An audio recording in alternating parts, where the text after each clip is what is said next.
미생물이 좋아하는 식단 마시고요. 시작해보면 어떨까요?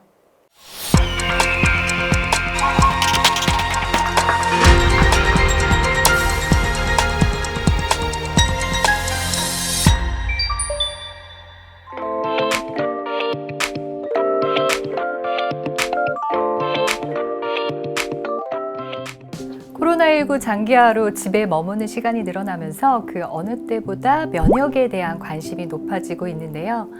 면역력을 키우기 위한 다양한 방법들이 방송에 소개되기도 하고요. 홈쇼핑에서는 면역력 강화라는 타이틀로 건강기능식품을 판매하기도 합니다. 하지만 여러분도 아시다시피 면역은요, 한두 가지 방법으로 어느 날 갑자기 키울 수 있는 건 아니거든요. 다들 경험해 보셨겠지만 너무 피곤하고 소화도 좀 잘 안 돼서 여기저기 아파서 병원에 가면 왜 의사 선생님이 그러시잖아요. 면역력이 떨어져서 그런 거라고. 잘 먹고 잘 자고 스트레스 받지 않게 잘 쉬면 나을 거라고 하시는데 당연한 듯 하면서도 괜히 맥이 빠지기도 합니다. 오늘은 면역력을 높이기 위한 방법 중에 최근 몇 년 사이 각광을 받고 있는 장내 미생물에 대해 알아보려고 합니다. 먼저 미생물은요, 단어를 보시면 미가 한자로 작을 미자거든요. 너무 작아서 눈에 보이지 않는 생물을 뜻하는데요. 그렇다고 다 작은 건 아니고요. 우리가 즐겨 먹는 버섯은 제법 크기 때문에 버섯이 미생물이었어? 하신다면 학창시절 과학 시간을 한번 떠올려 보세요. 곰팡이라고 배웠잖아요. 그 안에 포자 이런 이야기도 나왔었고. 그래서 크기보다는 동물과 식물을 제외한 모든 것을 미생물이라고 합니다. 우리 몸속에도 당연히 미생물이 살고 있는데요. 눈에 보이지는 않지요. 무게로도 한 200g 정도밖에 되지 않는다고 해요. 그렇지만 미생물의 수를 보면 자그만치 약 38조 개라고 합니다. 너무 큰 숫자라 감이 잘 안 오실 텐데요. 우리 몸을 구성하는 세포수가 약 30조라고 하니까요. 절대 얕보시면 안 되겠습니다. 미생물은 우리 몸 곳곳에 살고 있는데요. 대부분이 장 속에 생태계를 이루면서 살고 있습니다. 미생물 생태계를 마이크로바이옴이라고도 하는데요. 생태계가 낯선 분들은 우리 동물의 왕국 한번 상상해 보실까요? 드넓은 이 초원 위에 초식동물인 얼룩말도 있고 육식동물인 사자도 있고 이 여러 동식물이 서로 동고동락하면서 생태계 균형을 이루는 것처럼 우리 이 장에는 유익균과 유해균이 함께 살고 있습니다. 유해균은 우리 몸속에 염증을 일으키기 때문에 당연히 적을수록 좋고요. 유익균은 식이섬유를 분해하거든요. 이때 짧은 사슬 지방산이라는 물질이 만들어내는데요. 전문가들은 이 짧은 사슬 지방산을 미생물의 선물이다, 지유력이 가장 뛰어난 영양소다라고 표현합니다. 그 기능을 보시면 유해균과 반대로 염증을 억제하고요. 장을 튼튼하게 보호해주고 면역계를 조절한다고 합니다. 면역 체계의 70%가 이 장에서 이루어진다고 하니까 장내 미생물이 얼마나 중요한지 아시겠죠? 이렇게 우리가 먹는 음식은 미생물의 먹이가 되고요. 이 먹이를 먹은 미생물은 다시 우리에게 좋은 영양분을 선물해 주는 건데요. 공생관계라고 볼 수 있습니다. 한 팀이거든요. 그러니까 어떻게 지내야 될까요? 미생물과 잘 지내야겠죠. 그런데 우리의 식단은 어떤가요? 미생물이 좋아하는 식단인가요? 물론 개인차는 있겠습니다만 패스트푸드나 가공식품 같은 서구화된 식단이 늘고 있습니다. 내 입에는 맛있을지 모르겠지만 미생물에게는 먹을 게 없는 식단이거든요. 설마 나만 배불리 먹고 미생물을 이렇게 쫄쫄 굶기시는 건 아니신가요? 그렇게 되면 우리 장을 둘러싼 이 점막이 얇아진다고 해요. 그리고 배가 고픈 미생물이 장 점막을 먹는다고 합니다. 그럼 그 빈틈으로 독소가 들어가서 우리 몸 곳곳에 염증을 일으키고요. 이 염증은 다양한 질병을 일으킨다고 하니까요. 미생물을 굶겨서는 안 되겠습니다. 그럼 미생물이 좋아하는 음식은 어떤 음식일까요? 좀 전에 제가 미생물의 선물이다, 짧은 지방산에 대한 그 말씀을 드렸는데요. 뭘 분해해서 만든다고 했죠? 바로 식이섬유입니다. 미생물이 좋아하는 식이섬유가 풍부한 식품군들인데요. 평소 즐겨 드셨던 분들도 식품 앞에 붙는 말 때문에 불편하게 느끼실 수도 있을 것 같습니다. 까끌까끌하고 거친 느낌이라서 그러실 텐데요. 평소 잘 씹지 않아도 되는, 소화가 잘 되는 식단 위주로 드셨던 분들은요, 이렇게 식이섬유가 많이 들어있는 음식을 먹기 시작하면 속이 더부룩하고 불편하실 수 있거든요. 미생물이 식이섬유를 이렇게 분해하는데 과부하가 걸리는 겁니다. 물을 또 충분히 마시지 않으면 변비가 생기기도 합니다. 그러니까 소량씩 서서히 늘리시는 게 좋고요. 조금씩 늘린다면 미생물 생태계도 곧 좋아질 겁니다. 또 동물성 단백질이 없어서 당황하셨을지도 모르겠어요. 안타깝게도 고기나 생선은 미생물이 좋아하지 않는 식품이거든요. 그렇다고 동물성 식품을 먹지 말아야 된다 이렇게 말씀드리는 건 아니고요. 그냥 미생물이 좋아하는 음식도 함께 챙겨야겠다 이렇게 받아들이시면 좋겠습니다. 첫 번째, 채소와 과일입니다. 간혹 생으로 먹는 것이 부담스러워서 또 이 먹는 양을 늘리기 위해서 즙으로 내려서 드시는 분들이 있으신데요. 사실 미생물이 좋아하는 건 그 즙이 아니라 걸러낸 이 위에 있는 찌꺼기거든요. 생으로 껍질째 드시는 게 좋습니다. 양배추나 브로콜리 같은 채소를 드시면 속이 편치 않는 분들 계시죠? 그런 분들은 생으로 먹는 것보다 익혀서 드시면 되는데요. 식이섬유의 그 강하게 결속된 구조가 느슨해지거든요. 그럼 속이 훨씬 편안해지실 겁니다.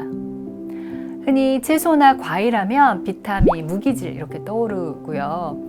연관 검색어처럼 결핍증이 생각나기도 하는데요. 왜 우리 중고등학교 가사 시간에 비타민 A는 야맹증, 비타민 C는 괴혈병 이렇게 외웠던 거 기억나시죠? 오늘은 다른 이야기, 색깔을 말씀드릴게요. 우선 핵심은 식물입니다. 식물은 동물보다 오래 살거든요. 미국 캘리포니아에 있는 이 무드셀라 소나무인데요. 무려 5,000년 가까이 살았다고 합니다. 식물이 이렇게 오래 살 수 있는 이유는 동물과 달리 움직이지 못해서 그런 건데요. 여기서 잠깐, 아직 때가 이르지만 이 방 안에 모기가 있다고 한번 상상해 보실게요. 어떻게 하실 거죠? 당장 일어나서 이렇게 잡으러 다니실 텐데요. 배고픈 모기에게 이 측은지심의 마음으로 가만히 몸을 내어줄 분은 없으시잖아요. 이렇게 식물은 어떤 외부 공격이 있어도 움직이지 못합니다. 그렇기 때문에 스스로 보호하기 위한 특별한 물질을 만들어내는데요. 그 물질의 이름은 바로 파이토케미컬입니다. 파이토는 식물, 케미컬은 화학 물질이잖아요. 이 식물이 가지고 있는 고유의 색깔이 화학 물질을 만들어낸다는 의미입니다. 붉은색 토마토의 라이코펜, 주황색 당근의 카로티노이드, 보라색 포도의 안토시아닌, 이 물질이 강력한 힘, 항산화 작용을 발휘합니다. 우리 몸에서 만들어내는 이 산화 스트레스, 활성산소를 없애주고요. 오늘 우리가 말하는 면역 기능도 높여줍니다. 초록색 파프리카가 빨강, 주황, 노랑 익어가는 과정을 생각해 보세요. 그냥 어느 날 짠 하고 이렇게 불이 든 건 아니거든요. 푹푹 찌는 삼복더위와 장마철 비바람, 그리고 해충으로부터 자기 자신을 스스로 지켜낸 겁니다. 불현듯 채소 과일에게 고마운 마음이 들기도 하는데요. 7빛깔 무지개색 식물이 주는 그 놀라운 힘을 맛보시기 바랍니다. 두 번째는 통곡물, 탄수화물입니다.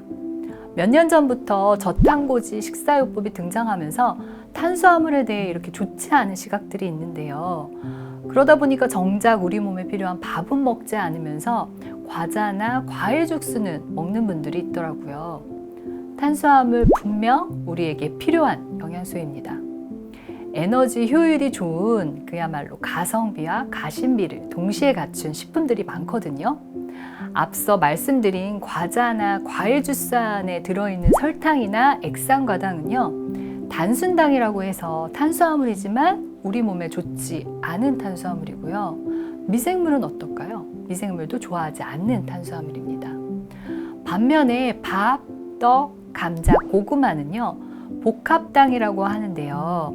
단순당보다 많이 씹어야 하니까 천천히 소화되고 흡수되거든요. 이렇게 많이 씹어야 소화되는 탄수화물은 좋은 탄수화물이라고 보시면 됩니다. 도정된 곡류는 식이섬유가 거의 남아있지 않게 되잖아요. 단백질도 한 25% 정도 감소되고요. 10가지가 넘는 영양소가 파괴됩니다. 그래서 통곡물을 드셔야 하는데요. 전곡류라고도 불리는 보리, 현미, 통밀, 귀리 이런 잡곡을 먹으면 또 소화가 안 된다는 분들 계시죠. 장이 예민해서 소화를 못 시키는 건데요. 사실 우리 장은요, 수렵하고 채집하던 시절, 그 시절만 해도 도정이 뭡니까? 그야말로 자연에서 나는 모든 식물을 다 소화해냈었잖아요. 쌀이나 밀 같은 곡물은 인류가 농사를 짓기 시작하면서 먹게 된 건데요. 아마 쌀밥만 드셨던 분들은 급작스럽게 통곡물을, 그것도 많은 양을 한꺼번에 드시면 불편할 수 있어요. 또 이 배출하지 못하고 굳어져서 변비가 생기기도 하거든요. 서서히 늘리면서 장 속 미생물이 적응할 수 있도록 하는 것이 좋겠습니다. 세 번째는 콩 이야기인데요. 콩은 밭에서 나는 쇠고기라고 불릴 만큼 단백질 함량이 높습니다. 콩의 종류마다 영양 성분은 조금씩 다르지만 탄수화물, 지방, 비타민, 무기질, 식이섬유 이런 것들이 풍부하게 함유되어 있거든요. 뿐만 아니라 콩에 들어있는 이소플라본은 천연 에스트로겐이라고도 하잖아요. 여성 호르몬과 비슷한 구조를 가지고 있어서 여성분들에게 특히 더 좋습니다. 그런데 어쩐지 콩 자체만으로는 잘 먹지 않게 되는데요. 밥할 때 넣으면 매일 먹게 될 텐데 또 이거 불려야 되잖아요. 바빠서 귀찮아서 못 먹기도 하고요. 또 어린 자녀가 있는 집은 아이가 싫어해서 먹고 싶어도 못 먹게 됩니다. 또 가스가 차서 더부룩하고 소화가 안 돼서 못 드시는 분들도 있으시죠. 마찬가지로 조금씩 서서히 늘리시면 되고요. 또 우리에게는 콩으로 만든 두부가 있잖아요. 국이나 찌개에 넣거나 조림이나 구이로 또 다양한 조리법으로 드실 수도 있습니다. 지금까지 우리 몸의 면역력을 강화시키는 식품에 대해 알아봤는데요.